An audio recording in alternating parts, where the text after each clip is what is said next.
Session, ठीक है? ठीक है। सबसे पहले एक बार फिर ओम आरोग्यम जी और पूरे जोश के साथ बोलिए प्लीज। ओम आरोग्यम शुचि। आप सभी स्वस्थ, प्रसन्न और लंबी खुशहाल जिंदगी जीजिए, ये हमारे पूरे हॉस्पिटल की तरफ से आप लोग के लिए कामना है, ठीक है? सबसे पहले तो मैं यह डिप डाइट का मतलब समझाना चाहती हूँ। डिप डाइट का मतलब होता है डिसिप्लिन इंटेलिजेंट पीपल्स डाइट। हम सभी इंसान हैं, ठीक है, और सभी इंटेलिजेंट हैं, बस हमें डिसिप्लिन में आना ज़रूरी है। डाइट चार्ट जो शुरू होती है उसकी जो ऊपर की 6-7 लाइनें हैं उनको डिसिप्लिन में आना, फिर हमारा जो खाना पीना है उस हिसाब से डिसिप्लिन में आना, टाइम के हिसाब से डिसिप्लिन में आना, ये सब चीज़ें बहुत ज़्यादा इम्पॉर्टेंट हैं। जितना ज़्यादा हम डिसिप्लिन में रहेंगे उतनी जल्दी हमारी बॉडी रिकवर करती है। इसमें खाना 32 बार चबा के भी खाना भी डिसिप्लिन में आता है, क्योंकि स्लाइवा ज़्यादा मात्रा में प्रोड्यूस होकर के जाएगा, और स्लाइवा सिर्फ इस एरिया में प्रोड्यूस होता है, इसके नीचे नहीं होता है, ठीक है? बाहर से वो एंजाइम्स आप उतना नहीं ले सकते हैं, जो चीज़ें बॉडी बना सकती हैं वो चीज़ें बाहर से आपको नहीं प्रोवाइड हो सकती हैं। यहाँ एल्कलाइन वाटर हम लेते हैं, लेकिन स्लाइवा का जो रोल है वो स्लाइवा का ही है, तो इसके 32 बार चबा के खाना इसलिए भी ज़रूरी है कि भोजन का पाचन ईजी हो और स्लाइवा ज़्यादा मात्रा में आपकी बॉडी में जाए, ठीक है? धूप में 1 घंटे बैठना ज़रूरी है।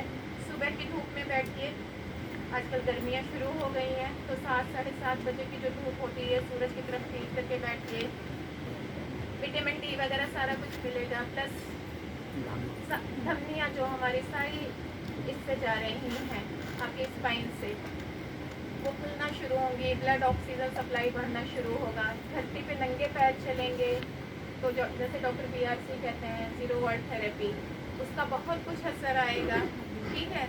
बॉडी पॉजिटिवली रिस्पॉन्स करेगी आप लोग की। तो इन चीज़ों का ध्यान जरूर रखना है, डिसिप्लिन में आना ज़रूरी है, टाइम मैनेजमेंट करना ज़रूरी है। बहुत से लोग मेरे पास आते हैं कि हमारा खाना 9, 9:30, 10, 11 बजे से पहले नहीं हो सकता है। देखिए, आप बीमार हुए हैं तो सबसे पहली प्रायोरिटी हमारी यही होनी चाहिए कि हम अपने शरीर को ठीक कर लें। उसके लिए हमें सूरज के हिसाब से चलना ही पड़ेगा, क्योंकि पूरी प्रकृति सूरज के हिसाब से चलती है। सूरज के हिसाब से ही हमें जगना चाहिए और सूरज के हिसाब से ही सोना चाहिए। सिर्फ एक हम इंसान ही हैं, जब से बिजली का आविष्कार हुआ है तब से हमारे सारा सिस्टम थोड़ा सा बिगड़ा हुआ है। तो प्लीज़ डाइट चार्ट में जो डिसिप्लिन है वो आप मेंटेन करिए। क्या हो गया?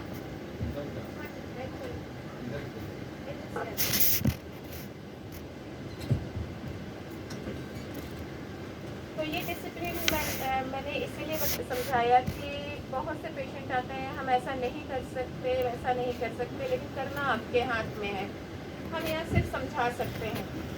कोशिश आप करिए, चीज़ें ठीक होनी शुरू हो जाएंगी। 50% तो परेशानियाँ ऐसे ही ठीक हो जाएंगी जब हम डाइट में डिसिप्लिन में आ जाएंगे। जो डाइट चार्ट पे ऊपर से नीचे तक है, जो रिकॉर्डिंग मैं करवाती हूँ या अंशल से करवाते हैं, जो चीज़ें हम डाइट चार्ट में लिख के देते हैं, मेरे ख्याल से फर्स्ट डे के बाद 80% लोग उसको निकाल के देखते ही नहीं है। वो जाता है, बैग में पड़ता है, निकलता ही नहीं है। सही कह रही हूँ कि नहीं? हाँ सही है। सही है, क्योंकि डिस्चार्ज के समय में मुझे पता चल जाता है।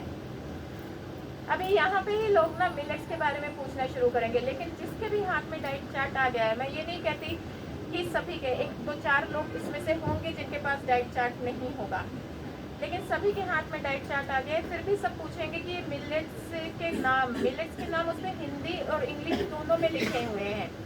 प्लीज़ आप पढ़िए, सर्च करिए, आजकल है ना गूगल गुरु हमारे पास, सब कुछ आपको पता चल जाएगा। इसके बारे में एक बहुत ज़्यादा जानकारी अगर 7 दिनों में आपके पास आ जाए तो आप मेंटली प्रिपेयर्ड हो जाएंगे कि अब हमें ये अनाज क्यों खाना है। हम लोग को बार बार समझाना नहीं पड़ेगा, और आप एक बड़े साइंटिस्ट के मुंह से अगर ये सब बातें सुनेंगे, समझ रहे हैं, तो आप ज़्यादा पॉजिटिव रहेंगे। तो प्लीज़ इन सब चीज़ों को, जो डाइट चार्ट दिया जा रहा है उसे पढ़िए, जो रिकॉर्डिंग कराई जा रही है एटलीस्ट 1 टाइम तो आप सुन लीजिए, ताकि आपकी चीज़ें मिस ना हो। आप और ज़्यादा जानकारी 7 दिनों में रह करके यहाँ लें। आपको कुछ समझ में नहीं आ रहा है, कुछ आप मिस कर रहे हैं, आप एक बार आकर के अनुषा जी से या मेरे से मिल लीजिए। पता चल जाए, ताकि ये हम लोग आपके डाउट्स क्लियर कर सकें। आप लोग यहाँ से 100% डाउट्स अपने क्लियर करके जाइए, हम ये चाहते हैं। ठीक है, तो यहाँ पे 5 टाइप के मिक्स इस्तेमाल किए जा रहे हैं, फॉक्स के, बार्निया, कोदो और ब्राउन टॉप। इनका हिंदी नाम भी आपके डाइट चार्ट के पीछे सब में लिखा हुआ है। इनको बनाने के लिए 6 से 8 घंटा पहले भिगोना पड़ता है। एक बार धो करके उसी पानी फिर भिगो देना पड़ता है, फिर उसी पानी में पकाना होता है। सबसे अच्छा मिलेट ये जो मिट्टी के बर्तन में पका हुआ रखा हुआ है ये होता है, जो आपके पास जा रहा है सुबह के टाइम में फर्मेंटेड मिलेट के रूप में, फर्मेंटेड शेक के रूप में, और रात में बहुत से पेशेंट के पास एक बोल में जा रहा है वाइटिश ग्रे कलर की एक खिचड़ी की तरह से जा रहा है, उसमें सैलेड के फॉर्म में कुछ कटा होता है। तो सबसे अच्छा मिलेट ये होता है, इसे पकाया जाता है रात में, फिर फर्मेंट करने के लिए 6-7 घंटे रखा जाता है, फिर सुबह सर्व किया जाता है फ्रूट्स के साथ फर्मेंटेड मिलेट शेक के रूप में। और जिन पेशेंट को रात में दिया जा रहा है वो सुबह पका करके इसे बांध के रख दिया जाता है, फिर ये 6-7 घंटे में ये फर्मेंट हो रहा है और शाम को वो सर्व किया जा रहा है। आप सबको ये घर में ज़रूर बनाना है, इसे फर्मेंटेड मिलेट कहते हैं। और ये मिट्टी के बर्तन में ही बनता है, क्योंकि मिट्टी के बर्तन में पोर्स होते हैं, ये एटमॉस्फेयर से ही बैक्टीरिया लेता है और फर्मेंट होता है। इसमें लैक्टोबैसिलस जो दही में नहीं होते हैं वो इसमें होते हैं। डॉक्टर्स ना कैप्सूल फॉर्म में देते हैं कि आपकी बॉडी में ये कम हो गए हैं तो ये लीजिए, या याकूब जैसी चीज़ें आपने सुनी होंगी, ठीक है, वो होते हैं, लेकिन उसमें कहीं ना कहीं प्रिजर्वेटिव होता है, केमिकल फॉर्म होता है, ये पूरी तरह से नेचुरल है। तो इसे आपने घर में बनाना है और ज़रूर करना है। और शेफ गणेश जी और शेफ महेश जोशी के चैनल पे, यूट्यूब चैनल इनका अभी ये लोग देंगे, इनके चैनल पे ये वीडियो बने पड़े हुए हैं कि किस तरह से बनाया जाता है, तो इसके बारे में आपको जानकारी मिलेगी। ग्रीन जूस और रेड जूस जो मिलता है, रेड जूस में हम गाजर का जूस देते हैं, जितनी मात्रा में दिया जा रहा है जिस पेशेंट को उतनी मात्रा में ही घर में लेना है। और ग्रीन जूस में 5 तरह के पत्ते होते हैं, इसमें जैसे करी पत्ते आपको रेसिपी शीट मिलेगी, सबकी क्वांटिटी लिखी होगी। 5 तरह के कोई भी पत्ते, मैं यहाँ पे 10 से 15 तरह के पत्तों के नाम लिखवा देती हूँ, उसमें से आपके अगल बगल 5 तरह के कोई भी हरे पत्ते मिल जाए, उनको यूज़ करके 100 ml पानी के साथ पीस करके छान के ग्रीन जूस लीजिए। ये बहुत ज़रूरी होता है, क्योंकि पेशेंट जो फॉलोअप के लिए आज भी मेरे पास आ रहे हैं 50-60% तक वो फॉलो नहीं कर रहे हैं। तो ये बहुत ज़रूरी चीज़ें हैं, आपके बॉडी में pH वैल्यू बढ़ती है, आपके बॉडी में ऑक्सीजन लेवल बढ़ता है। ठीक है, ऑक्सीजन से फिर याद आया, योगा लोग नहीं कर रहे हैं घर जा करके। मेरे पास फॉलोअप पेशेंट जितने आए 50% योगा नहीं कर रहे हैं। सांसें हमारी ज़िंदगी का सबसे अहम हिस्सा है, हम सांसों के लिए ही यहाँ बैठे हुए हैं। कोई बात नहीं, आप सूक्ष्म योगा सीख लीजिए, अपने रूम पे ही बैठ के कर लीजिए, आप लॉन में बैठ कर लीजिए।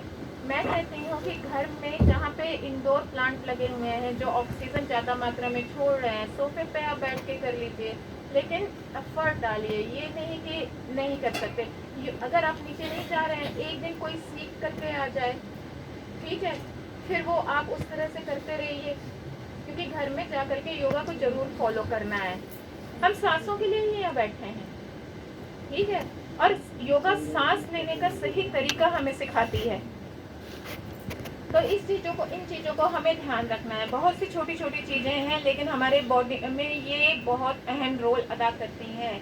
और पॉजिटिव थिंकिंग और सांसें हमारा फर्स्ट आहार है।